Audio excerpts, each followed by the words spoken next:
were somehow beneath her. She'd also been the ringleader of a small group that had ganged up on Mary Watson, a shy, plump girl with a painful stutter, until Eleanor had stepped in. So when Eleanor discovered Lucinda had plagiarized a paper on Emily Dickinson, she hadn't been entirely surprised. The girl was intellectually gifted, but morally suspect. Eleanor had taken the whole matter to Mrs. Holcomb, the headmistress of the school, confident of her support. She had been wrong, and so she'd had no choice but to resign and scramble to find another job. Odious as the whole business with Lucinda Merriweather was, its outcome had a silver lining. It gave Eleanor a reason to leave her job, a reason she could admit to in public. That she had another compelling reason to go, well, that she didn't have to tell anyone. Ever. Starting back in the fall, she had allowed Ira Greenfield, who taught physics, to slip his hands not only under the cups of her cotton brassiere, causing her small, startled nipples to jump to attention at the unfamiliar caress, but also under the scalloped hem of her slip, beyond the tops of her stockings, the metal clasps of her garter belt, and right inside her underpants. The gentle pressure of his thumb against that strange, nameless bit of flesh at her very core had been so intoxicating and addictive that she allowed these liberties to continue, despite the fact that they took place without the reassuring benefit of a ring, gold, or even one capped with the merest chip of a diamond on her finger. For the next few months, Ira had brought her bouquets of tea roses, escorted her to dinners, movies, and the occasional concert or play, all as an elaborate prelude to the other, the thing which they both craved but did not discuss. Then, quite abruptly, Ira stopped calling or coming by. He also began to avoid her looks, at first wondering, then wounded, as they passed in the hallways at school.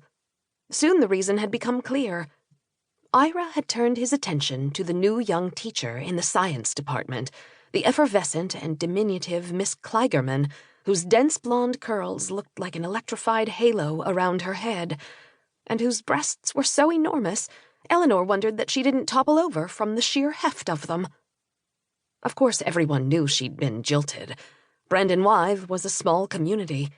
When Eleanor saw the way her colleagues looked at her, like a cast-off, spurned for another, the shame she felt was like an actual substance coating her skin, something slick, oily, and vile.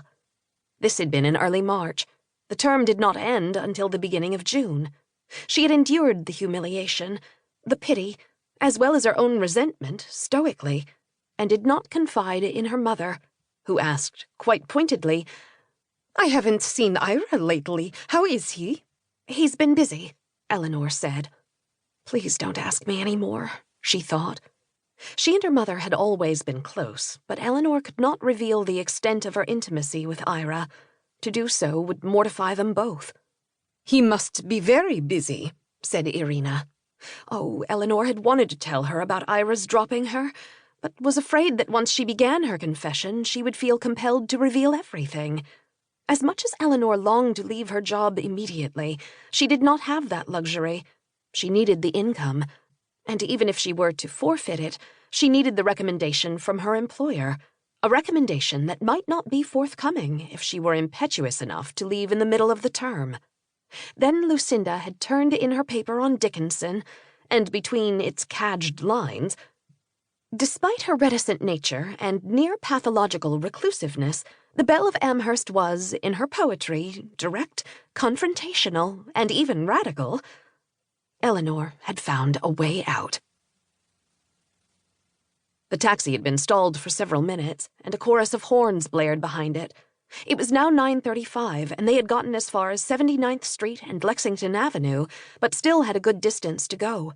Finally, there was an opening, and the driver was able to move ahead. Eleanor used her fist to rub the surface of the window. A diaper service truck was slightly ahead of them, its pink and white siding enlivened by a large painting of a baby blue stork. "Why did the president have to pick today to come into town?" she said to herself, but the driver caught her eye in the rearview mirror. "You have a beef with him?" he asked. "No," she said. Eleanor had nothing against Truman, though she'd never felt for him the fervent admiration that she had for FDR. She remembered